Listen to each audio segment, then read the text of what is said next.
Thank you for joining me for the 21 Things You May Not Know About the Indian Act virtual pilgrimage.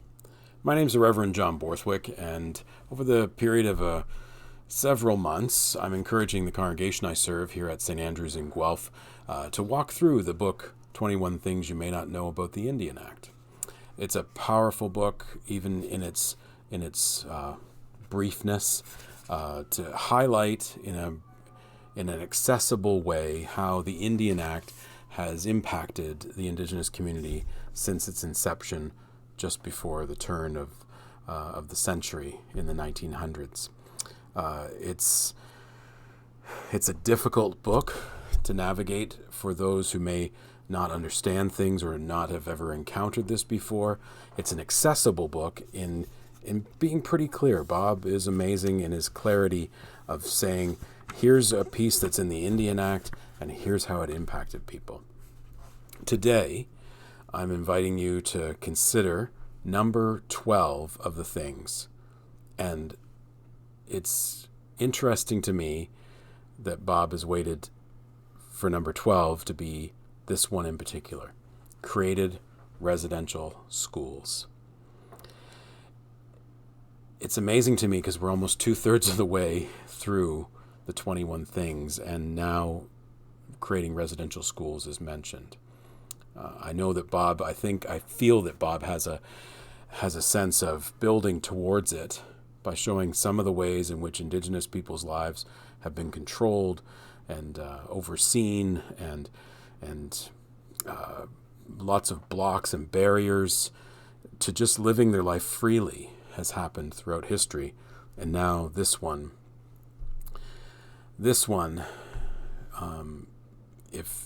if you live in Canada and you are not currently aware of residential schools, you don't know what they are, you don't know what that means, I'd encourage you to do the work.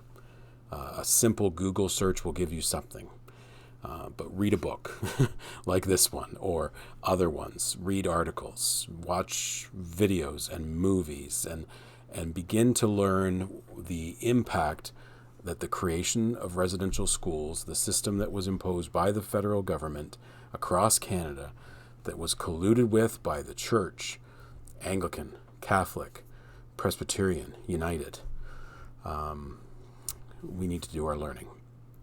We need to understand this better, and we need to be committing ourselves to the work that has been called upon by the calls to action after the Truth and Reconciliation Committee reported just within the last decade or so.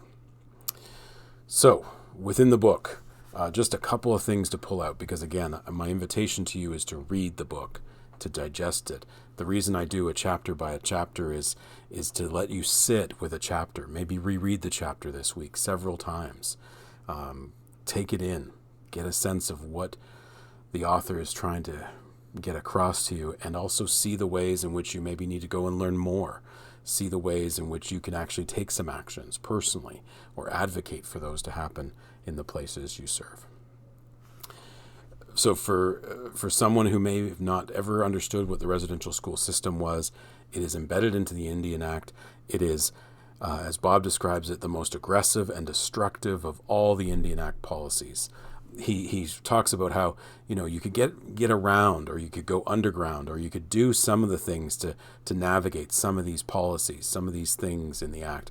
But the creation of residential schools and its enforcement was not something that you could sidestep. Its goal was articulated out loud as to kill the Indian in the child. And it tragically, horribly, did more than just kill the Indian in the child. It led to the deaths of thousands of Indigenous children who were taken from their homes, or forcing parents to send their children to residential schools with no option. You would be arrested. You would be fined. There wasn't an option. You had to send your children to residential schools, especially after the 1920s. And the best guess is that thousands of children lost their lives. There's not a lot of records for this, and certainly in the days we are currently living in, over the past year, potential burial sites and actual grave sites of children who died at residential schools are being uncovered across the country in the thousands. It's what the Indigenous community was saying all through the Truth and Reconciliation Commission's reports. It's what people who lived there and had to go to school there described and experienced. It is horrific. It is awful on a human level. It is a crime. It is disgusting. And when one pairs it with the reality that persons of a religious persuasion called Christianity were leading and running these schools, words fail me to describe how that feels and how that could happen. But we as human beings have lived through the last century, understand what human beings can do to other human beings, and how human beings can justify one's actions in these cases. Duncan Campbell Scott is often portrayed, and rightly so, as one of the sort of engineers, or certainly the proponent, the mouthpiece of residential school system. And in fact, a quote that Bob uses from Duncan Campbell Smith is that he says it's quite within the mark to say that 50% of the children who passed through these schools did not live to benefit from the education which they had received therein. Half the children. Duncan Campbell Smith, the Deputy Superintendent General of Indian Affairs at the time, says half the children may have died. And yet in the reports, the numbers were far smaller. The records don't show a lot of that. And to think of that, a child dying, but also to think of how the schools didn't necessarily report that to the parents. The parents just never saw their child again. How does that happen? Where is basic human decency? And yet again, even within the last several years, we've heard awful stories of people being treated differently because they're Indigenous. And basic human decency of informing and connecting and caring and being compassionate and sympathetic and empathetic to the situation of someone just not being wired in the same way. And we know that this plays into things like white supremacy and white privilege and othering other people. It's continuing to this day. It has a long legacy. The other thing to remember is that sometimes when people talk about residential schools, and one needs to be very careful how you speak about these things, but when someone says, well, why didn't the parents fight, or why didn't the community fight against the government, or, if someone took my kid, I would do this. And yes, I'm sure you would, and I'm sure you might, and I'm sure if you were in their shoes, you would have done something differently. But just think of this. The government would come in some cases, maybe in the early cases of this is an opportunity for your children. We've heard about across the globe of people called coyotes in parts of Central America, and people who are like human traffickers across the globe who come to families and say, we'll pay you this amount of money and your kid's going to have a great life in a new land. And the parents never see their kid again. And their kid is being used in horrible ways, whether it's for labor or other things that are just horrific. It's not unlike that in the early stages, that maybe in the mind of a parent, these people can be trusted. And then later, in 1920, the act was amended to make it mandatory. You had to do it. It was compulsory.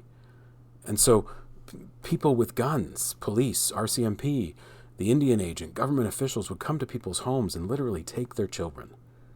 And if you didn't relinquish them, you would be arrested, you would be imprisoned, you'd be fined. There are all sorts of things. So great to say that you might have done something differently, but this was not something that was optional.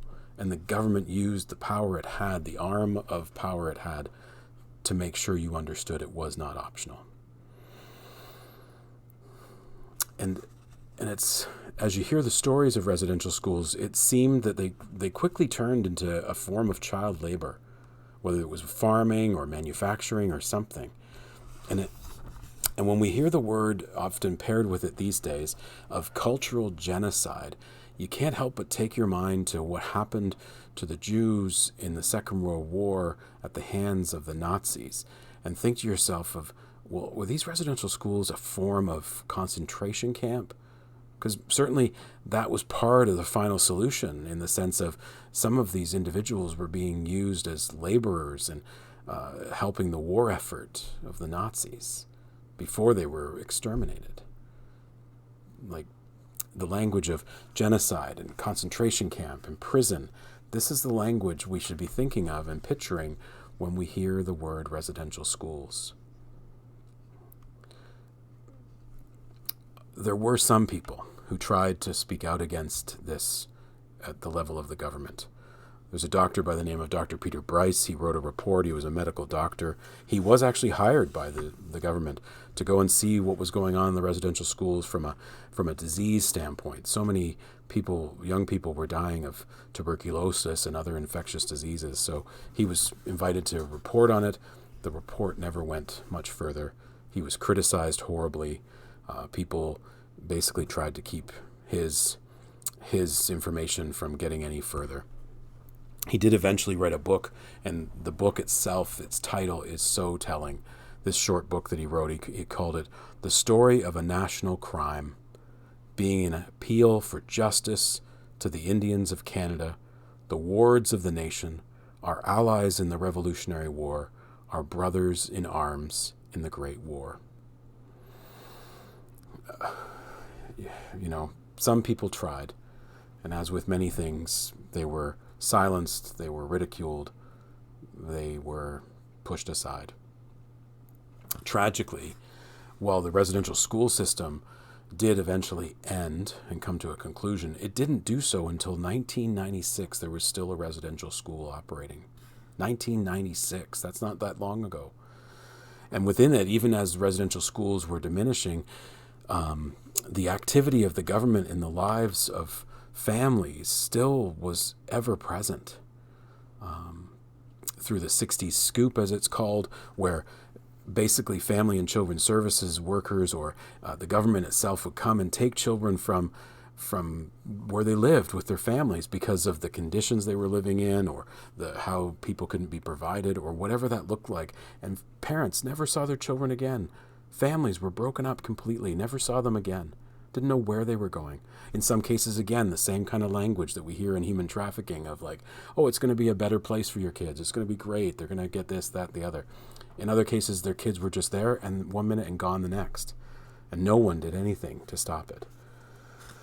And some people have discovered that they were a part of the 60s scoop later in life and had no idea, raised by completely different parents, having no clue that they were a part of a different community way, way long ago. The trauma of that, the absolute sorrow and sadness of that is a legacy that continues to this day.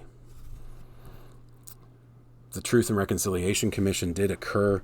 There are 94 calls to action, many of which have not been addressed, even by the churches, even by the government, even by us as individuals who might be listening today. There's much, much, much more work to do. And certainly the legacy of the residential school system impacts Indigenous people to this very day.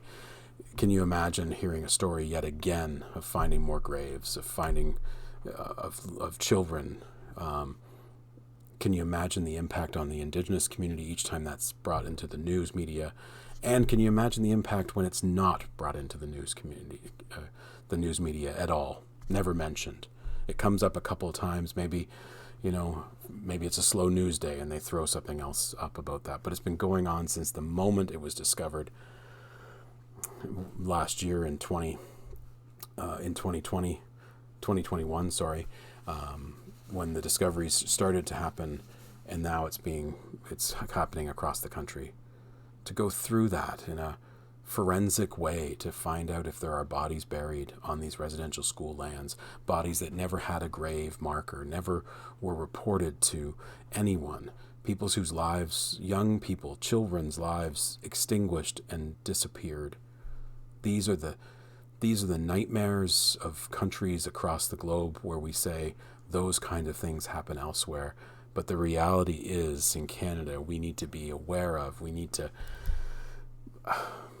acknowledge, we need to do the right action, we need to bring justice in these situations because they happened here, in our country, on our watch, by our government, with intention. And the church was a collaborator in the system. This is a heavy one. Number 12, the creating of residential schools. I thank you for joining me on this journey, and I hope you'll continue this commitment to learning more and taking action for justice and truth and reconciliation. Thank you.